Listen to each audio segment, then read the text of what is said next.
discussion is extremely important. However, again, we should not forget the very specific countries and cultures and traditions and how it all comes together.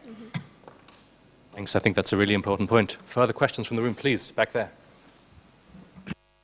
Thank you, Mr. Magner. Excellencies, ladies and gentlemen, my name is Ahmad Shahidov. I represent Azerbaijan Institute for Democracy and Human Rights. So today we are involved in very important discussions because internet freedom is one of the important elements of human rights and freedoms, and everyone should freely express their ideas and thoughts on the internet.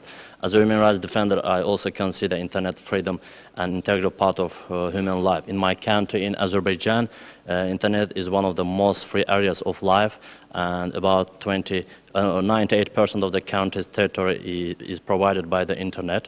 Of course, I do not mean the occupied Nagorno-Karabakh and other territories, because Azerbaijan has lost control over these territories for more than 25 years. As a short comment to my colleague from Azerbaijan, Mrs. Arzu Geybulayeva, I want to tell that today the internet in Azerbaijan is completely free and everyone can freely express himself on the internet. Different ideologies and events are carried out through the internet and social networks. Aside from the positive aspects, there are also disadvantages. I want to focus on two issues. Unfortunately, today radicalism and terrorism are gaining strength from the internet, and a number of terrorist organizations get the new partners on the internet and social networks. Here is representatives of Google and Facebook as well. I would like to apply to them. As you know, Facebook and Google are also responsible for the spread of these negative trends. I think these Facebook and Google should be more careful about such global threats. Another issue is the problem of neutrality policy of social networks. I want to mention one issue. Maybe it looks too small, but in fact it's thought-provoking.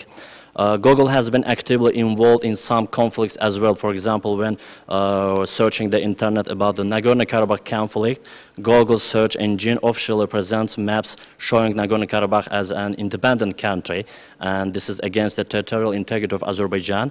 There are borders adopted by the United Nations, and everyone should respect it. In addition, Google has a translate service. It calls Google Translate.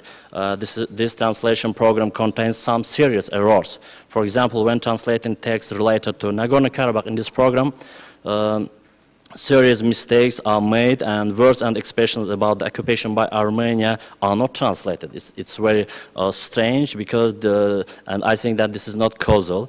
In the same way, if we search the statements about Russia and Ukraine, the Russian Federation is shown as an occupier. I cannot understand this coincidence or open double standards. I wish to ask the Google representative to comment on this issue as well. Thank you for your attention. So I'm sorry to say we don't have a Google representative on this panel. That was the morning debate, so I very much apologize. Is there anybody on the panel who would like to respond to that? Or please, that would be great. Yes, there is 70% internet penetration in Azerbaijan. However, there are a few things that I would like to mention about some of the weaknesses of this penetration. First of all, the quality and the outreach of this internet that is so-called widely available across the country. It's expensive, and the quality is not so good. Also, one of the biggest concerns among internet users and among any other citizen in Azerbaijan should be actually the authority that the national security apparatuses and services hold in Azerbaijan over telecom companies, requiring them to make available any kind of information on the user to the government and surrender this information. In 2014, Citizen Lab actually reported that Azerbaijan was among 20 other governments who was suspected of using the remote control system spyware, which is sold by intelligence technology and surveillance company Hacking Team, and I'm sure many of you are familiar with this company. And so the spyware allowed anyone with access to active computer webcam, microphone to access information on laptops and whatnot, and Azerbaijan was actually among those 20 governments. And again, going back to the internet penetration rate, I think it's questionable given the quality and the outreach. As for the other comments regarding Nagorno-Karabakh, I think we were talking about internet freedom and not about Nagorno-Karabakh and territorial integrity. So I would like to pass on that comment. Thank you. Very briefly, please. Yeah, I won't comment on the specific nature of the request here or the question. I'll just say that from a legal point of view, the point I think you're making, the general point you're making, is that search engines and social media very often make what we would call, from a legal point of view, editorial choices. And that brings us back to the discussion we had this morning about whether they are editors and or publishers, and if they are, whether they are in a third category and no longer just mere conduits.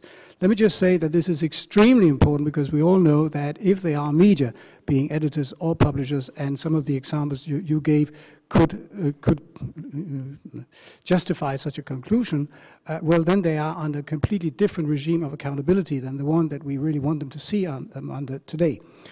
There was a very important judgment from the Supreme Court in Australia last Friday, which actually said that Google was a publisher insofar as its autocomplete function completed requests in an automatic way. So what you're saying goes very close to saying that indeed they are editors and publishers. Thank you very much.